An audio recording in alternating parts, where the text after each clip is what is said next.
hari yang sama bisa cerah. Bisa bisa musim dingin, musim panas, musim angin, musim cerah dalam satu hari. Ya ampun, kita udah alhamdulillah. Ibu-ibu sekalian, kita tuh negeri bukan cuma 4 musim ya Bu ya. Banyak musim ya Bu ya. Musim duren, musim rambutan, musim kawinan, musim cerai, ya Allah. Gak ada ya. Kadang-kadang suka ada banyak gitu orang pada cerai semua. La ilaha illallah. Mudah-mudahan dah Allah selamatkan semua. Jadi ibu sekalian, mesti kita kalau kerjain sholat harus tahu waktunya sholat, gitu kan ya? Nah kalau di Indonesia sini sekali lagi gampang mau cari tahu waktunya sholat. Secara negeri ini alhamdulillah negeri Islam terbesar di seluruh dunia. Negeri dengan penganut Islam yang terbesar di seluruh dunia ini. Dunia Bu, Indonesia. Negerinya yang orang Islamnya paling banyak ada di sini. Ibu ya. Mudah-mudahan akhlak Islam juga ditemukan di sini. Amin. Budaya Islam, keindahan Islam bisa ditemukan di negeri kita Indonesia ini, insyaallah. Amin. Ya Rabbal Alamin. Islamnya bukan cuma Islam KTP, mudah-mudahan Islamnya Islam praktek dalam kehidupan kita. Amin ya Rabbal Alamin. Ibu-ibu sekalian, saya muliakan sekali lagi, kita kalau mau mengetahui waktu sholat, nah itu kita kalau mau mengerjakan sholat harus tahu bahwa waktu sholatnya sudah masuk. Kalau kita sholat dengan keraguan, apalagi yakin bahwa waktu sholatnya belum masuk, maka itu waktu sholat kita adalah tidak sah. Termasuk juga begini, kita sholat, waktu sholat sudah masuk. Kita kira waktu sholatnya udah masuk, ternyata waktu sholatnya belum masuk, sholatnya juga nggak sah. Lagi barabitamin banakat teori fikihnya bilang begitu, tidak dianggap persangkaan yang ternyata tidak sesuai dengan kenyataan.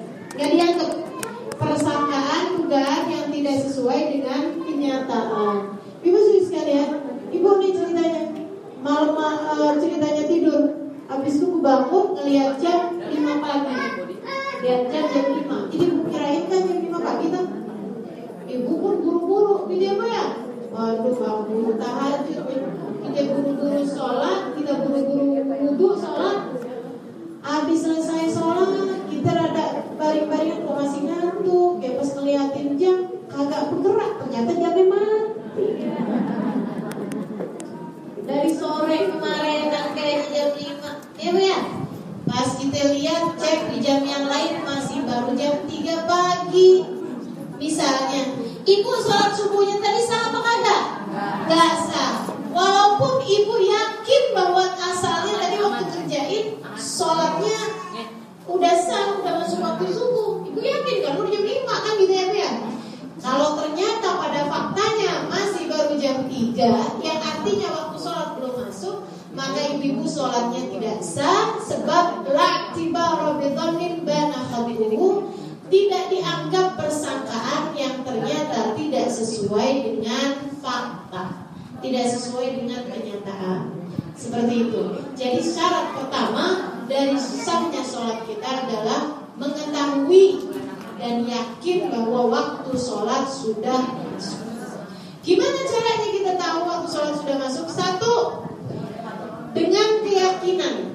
Apaan yakinnya? Dengerin azan atau melihat matahari sudah terbenam, berarti kita tahu waktu sholat maghrib sudah datang. Tidak? Kita ada di pinggir pantai, ibu-ibu sekalian, kita lihat kebenaran untuk matahari terbenam. Ketika matahari semuanya terbenam, waktu sholat maghrib sudah datang. Kan gitu ya? Yakin, udah pasti lihat mataharinya kok gitu. Gak ada cara buat ragu-ragu.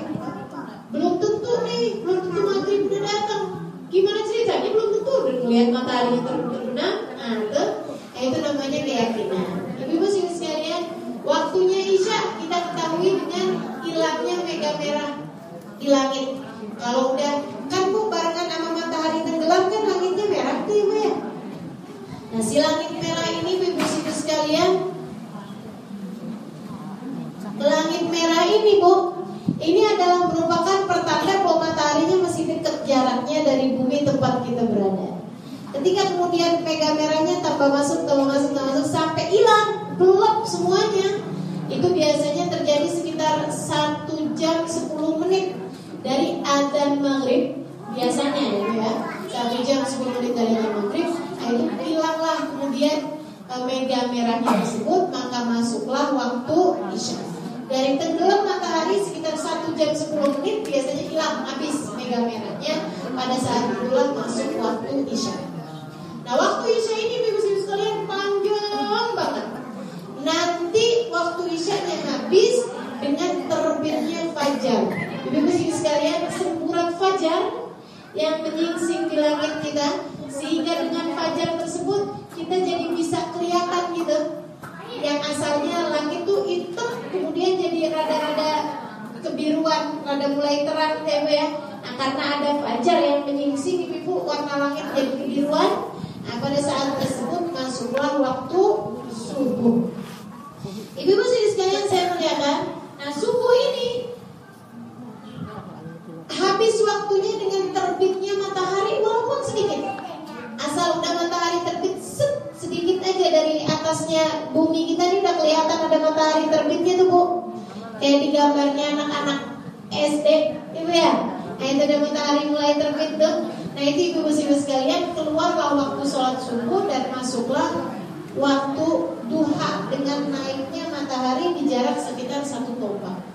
Itu sekitar 16 menit dari terbit matahari. 16 menit kemudian masuklah waktu sholat duha. Ibu-ibu sekalian, keluarnya waktu sholat duha adalah dengan datangnya waktu duhur. Kapan datangnya waktu duhur? Yaitu ketika matahari tepat berada di atas kepala kita, lengser dikit aja ke arah barat. Matahari terbit dari mana Bu? Timur. Ibu-ibu sekalian, terbit dari timur kan? Kita di sini nih ya. Kita di sini ya. Matahari terbit. Nah ini kalau matahari di sini nih ibu-ibu sekalian, bayangan kita adanya di sebelah mana? Ayo, depan. Coba dipikirin, kalau matahari terbit dari timur, bayangan kita akan memanjang ke arah mana Bu? Ke arah barat, ibu-ibu sekalian. Coba perhatiin satu benda gitu ya, kamu tegangin di luar itu, atau pohon atau apa kamu perhatiin.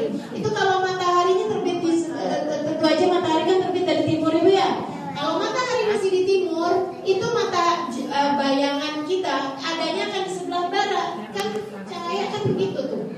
Nyampe kan begini kan. Ibu-ibu sekalian sampai naik. Bayangan kita yang asalnya panjang jadi tambah pendek sampai kalau matahari tepat di atas kepala kita, bayangan kita keinjak semuanya. Ibu kalau keluar sekarang, ibu punya bayangan sedikit. Sampai nanti kalau udah masuk waktu duhur jam 12 kurang 5 menit, ibu ya, kurang 10 menit gitu, ibu-ibu sekalian akan melihat bayangan ibu-ibu persis ibu-ibu injak. Nah itu pas bayangan ibu-ibu injak, itu ibu belum masuk waktu duhur, itu masuknya waktu haram buat sholat.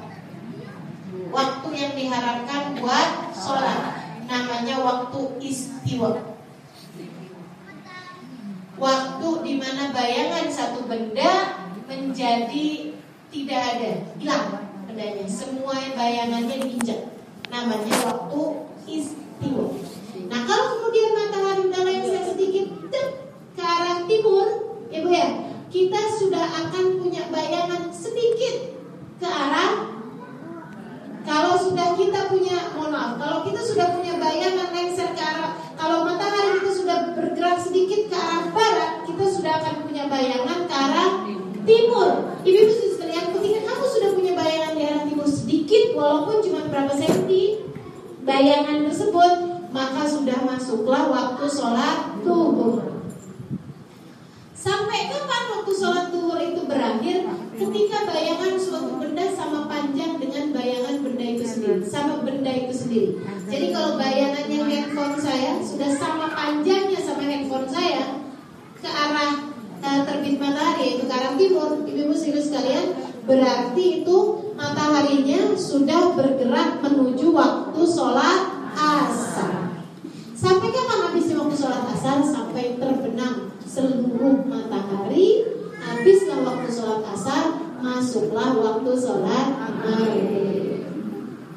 Kalau ibu lihat mataharinya secara langsung, ibu lihat bayangan matahari, bayangan benda secara langsung, maka ibu sudah dapat menentukan sendiri waktu sholat kita tanpa perlu mendengar azan sekalipun. Karena azan bisa keliru, matahari nggak pernah keliru. Jadi yang disebut di sini biyaqinin, secara pasti kamu tahu waktu sholat sudah masuk adalah dengan melihat langsung matahari atau melihat langsung suatu benda, bayangan satu benda di bawah matahari tersebut. Gitu ya, Mbak ya? Au ijtihadin, atau dengan ijtihad, dengan adanya usaha. Gimana usahanya? Ngelihat jadwal sholat dari terbitan depan. Daripada mesti keluar rumah ngeliatin bayangan satu benda. Misalnya ibu lagi gak ada di tempat yang kedengeran azan ya Bu ya. Ibu lagi ada di tengah hutan misalnya, atau ibu lagi ada di negeri yang gak kedengeran azan. Bu, nih alhamdulillah nih Bu, kita nih di Indonesia Bu, azan di mana-mana aja kedengeran. Bahkan ketika saya ada di Bali sekalipun azan masih kedengeran Bu. Asal Bali kota ya Bu ya. Balinya di kota gitu, di Denpasar gitu misalnya, itu azan masih kedengeran Bu. Alhamdulillah, nggak ada larangan untuk memperdengarkan suara azan. Alhamdulillah. Ibu begitu main ke Singapura udah nggak kedengeran suara azan. Di seluruh Singapura hanya ada satu masjid yang diperkenankan untuk suara azannya keluar. Yang lain-lain suara azannya itu nggak boleh keluar. Jadi di dalam masjidnya aja tuh yang kedengeran suara azan. Kalau ibu berada di dalam masjid, ibu ya, ibu baru kedengeran suara azan. Begitu ibu keluar dari masjid tersebut berapa meter aja udah nggak kedengeran. Sama nih kayak mic saya ini. Ibu asal agak keluaran dikit rada jauhan kan udah nggak kedengeran. Kayak gini pun suara azannya di masjid-masjid yang ada di Singapura. Sedih bener kan? Negeri kita juga mau dibikin kayak begitu Bu, kalau pemerintahnya tidak sayang sama rakyatnya. Makanya kita minta sama Allah SWT, mudah-mudahan kita dikasih sama Allah SWT pemimpin yang bertakwa kepada Allah dan sayang kepada rakyat. Amin ya rabbal alamin. Bu ya, ini sekarang ini udah pada mulai seneng bikin peraturan-peraturan yang enggak enak buat orang Islam. Iya Bu ya. Apalagi kalau pas yang kemarin tuh, pas gubernurnya bukan Islam di Jakarta, apa namanya, kurban nggak boleh, takbir keliling nggak boleh, zikir di Monas nggak boleh, gitu-gitu. Syiar-syiar Islam mulai dikurangin. Nah ini mudah-mudahan dah nanti tahun 2019 mudah-mudahan kita punya pemimpin, presiden yang takwa sama Allah SWT dan sayang sama rakyatnya, insya Allah, yang memiliki ghirah terhadap Islam kita ini ya Bu ya, insya Allah, amin ya rabbal alamin. Jadi ibu ibu sekalian, saya melihatkan kalau kemudian kita di tempat yang gak kedengeran suara adzan, maka ibu ibu sekalian, ibu harus cari tahu dari jadwal sholat yang diterbitkan sama orang Islam di negeri tersebut, gitu-gitu Bu, mesti cari tahu gitu. Jangan asal ngandelin suara adzan aja, gitu ya Bu ya. Tapi ibu kayaknya jarang-jarang jalan-jalan ibu ya. Iya. Sudah mau tahu, ya tahu lah. Modelnya nih kayaknya paling jauh ke Kebun Raya Bogor.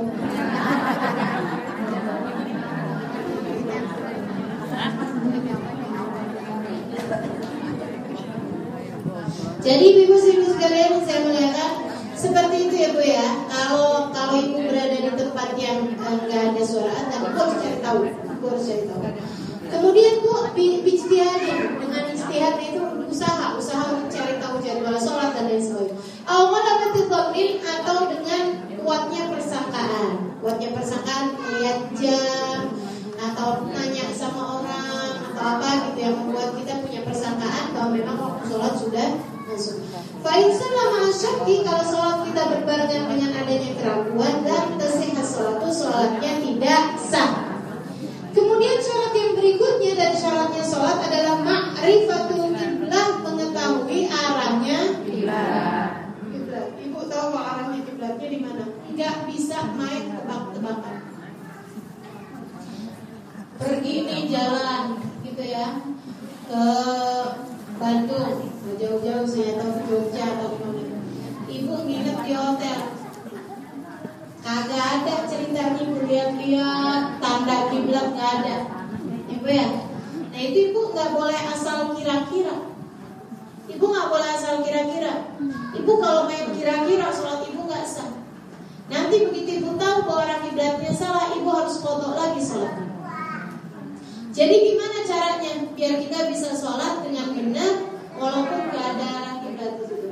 Ibu mencet teleponnya, tanya sama orang di hotel situ. Ibu keluar kalau perlu tanya sama orang di situ ya Bu ya. Tanyain arah kiblat mana nih? Gitu ibu-ibu sekalian. Kalau di Indonesia berarti arah kiblat menghadap kemana Bu? Arah ke barat. Ibu-ibu tinggal tanya aja. Kalau emang agak susah buat nyari arah kiblatnya kemana, orang nggak semuanya